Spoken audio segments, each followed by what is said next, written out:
Hi friends, here is Shubham Yadav going to start Geography first chapter India size and location. हम इससे पहले video में India की location और size के बारे में जान चुके हैं। इस वीडियो में हम उसके आगे जानेंगे। आज हम स्टार्टअप स्टडीज़ में उसके आगे पढ़ने की कोशिश कर रहे हैं।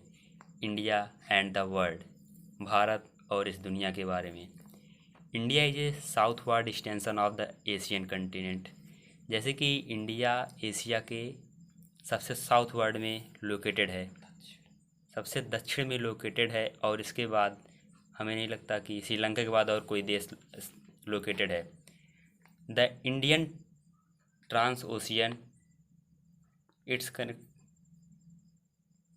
Europe and Asia from west and east of Asia. Trans Indian ocean, it is very important. It connects directly Asia and Europe through India, as it passes through Kanyakumari in Tamil Nadu and directly connected to European countries from west and east of Asia. And now Deccan Peninsula protrudes into Indian Ocean, helps to connect India with West Asia, Africa and Europe. Deccan Peninsula is located in central of India and it is spread over in south India. Means कि डेक्कन प्लेटू जो है हमारे गुजरात, महाराष्ट्र और वहाँ से होते हुए पूरे दक्षिण में फैला हुआ है। प्रोट्यूस यहाँ पे इसका अर्थ है फैलना। और ये इंडियन ओशियन जो है ये हमारे लिए काफ़ी महत्वपूर्ण है। इंडियन ओशियन से हम समझ सकते हैं कि यहीं से हमारा देश डायरेक्टली अफ्रीका और यूरोप से कनेक्टेड है। India plays an important role in globalization of world. Here globalization means कि इस दुनिया में हर चीज़ का ट्रांसफ़र होना, चाहे वो कुछ भी हो, कैपिटल हो, लेबर हो, पीपल हो, कुछ भी हो, डिजीज़ से लेके खाने पीने के सामान, कुछ भी एक देश से दूसरे देश जब ट्रांसफ़र होता है तो वही ग्लोबलाइजेशन कहता है। तो हम जानते हैं इंडिया ग्लोबलाइजेशन से हम समझ सकते हैं डायरेक्टली कि ग्लोबलाइजेशन से पूरी दुनिया को एक कर दिया जाता है, सब एक दूसरे से इंटरकनेक्ट हो जाते हैं। तो हमारा भारत एक जानते ही हैं कि बहुत ही सभ्यता वाला देश है, कल्चरल कंट्री है। और ये एक जब साउथवर्ड एशिया के साउथवर्ड कॉन्टिनेंट में बहुत ही साउथ में लोकेटेड है तो ये आसानी से अफ्रीका और यूरोप कंट्रीज से कनेक्ट हो जाता है। तो ये ग्लोबलाइजेशन में बहुत ही इंपॉर्टेंट रोल प्ले किया था। And India had a land route to other countries for a long time, thus help in spreading ideas of Upanishads, Ramayana, Panchatantra and many spices Muslims to other countries।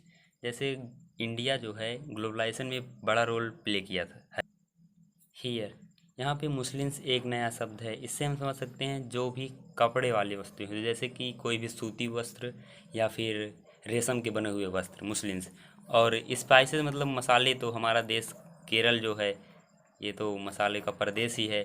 तो जो globalisation में India बहुत ही बड़ा role play किया था, तो उसी की मदद से यहाँ पर हर चीज़, भारत के विचार पूरी दुनिया में फैल गए, चाहे वो उपनिषद के विचार हो, चाहे रामायण के विचार हो या फिर पंचतंत्र के विचार हो। By this route India had gained the idea of Greek sculpture here sculpture means मूर्ति। इंडिया ग्रीक में मूर्तियाँ बहुत अच्छी बनाई जाती, तो ग्लोबलाइजेशन के कारण इंडिया में भी मूर्तियाँ बनाने की एक फैशन चल गया, तो इंडिया में भी मूर्तियाँ बनने लगी।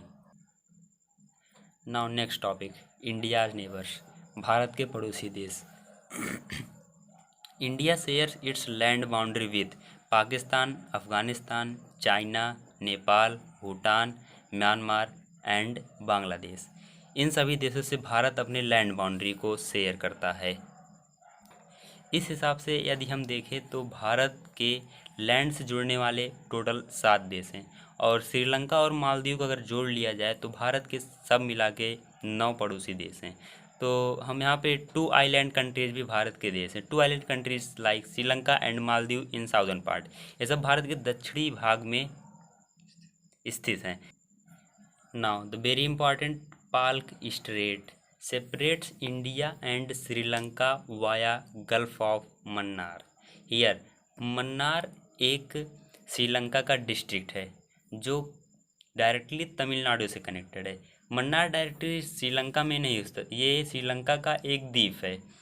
जैसे भारत के द्वीप लक्षद्वीप हैं या फिर अंडमान निकोबार है, उसी तरह। और ये एक पाल्क स्ट्रेट यहाँ पे स्ट्रेट हो गया, जैसे जहाँ पर where two big areas of water interconnect.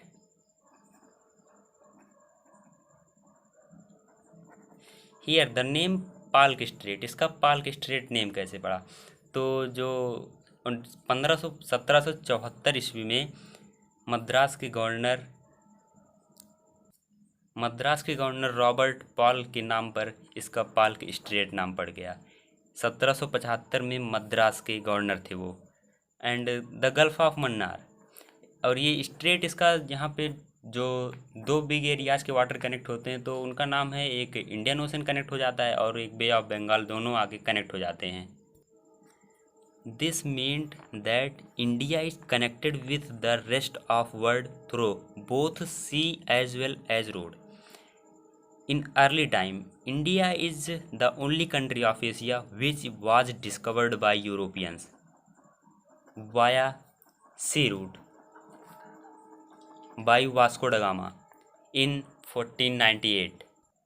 इन 1498 में वास्को ड गामा, जो एक पुर्तगाल का नागरिक था, उसने सी रूट से भारत को खोजा। ऐसा माना जाता है कि उसने भारत को खोजा।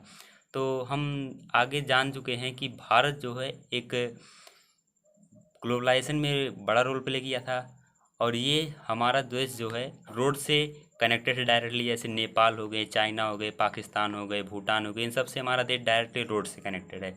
और यूरोपियन कंट्रीज से हमारा देश डायरेक्टली सी रूट से कनेक्टेड है। तो इसलिए भारत ग्लोबलाइजेशन में बड़ा रोल प्ले किया था। और ये मेन कारण इसका है, Bharat sea route and road route. In this way we can say that India is favorably situated on the world's highway of trade and commerce। इस तरीके से हमारा भारत एक हाईवे की तरह काम करता है ट्रेड एंड कॉमर्स में। Let us stand gulf of Mannar and Palk straight. अब हम गल्फ ऑफ मन्नार और पाल्क स्ट्रेट को मैप के द्वारा समझते हैं। तो हमारा गल्फ ऑफ स्ट्रेट, जिसे हम राम सेतु के नाम से जानते हैं, उसी को गल्फ ऑफ स्ट्रेट भी कहा जाता है। उसी का नाम बदल के गल्फ ऑफ स्ट्रेट कर दिया गया है। तो वो हम राम सेतु जानते ही हैं, ये जो कनेक्ट है वही गल्फ ऑफ मन्नार है। और जो पाल्क स्ट्रेट मैंने बताया था, तो वो जो है यहाँ से चलते हुए तमिलनाडु के एरिया को कवर करता है। तमिलनाडु के साथ साथ ये भारत के साउथ एरिया को ही कनेक्ट करता है, और कहीं नहीं, केवल साउथ एरिया विद श्रीलंका के साथ ही रहता है।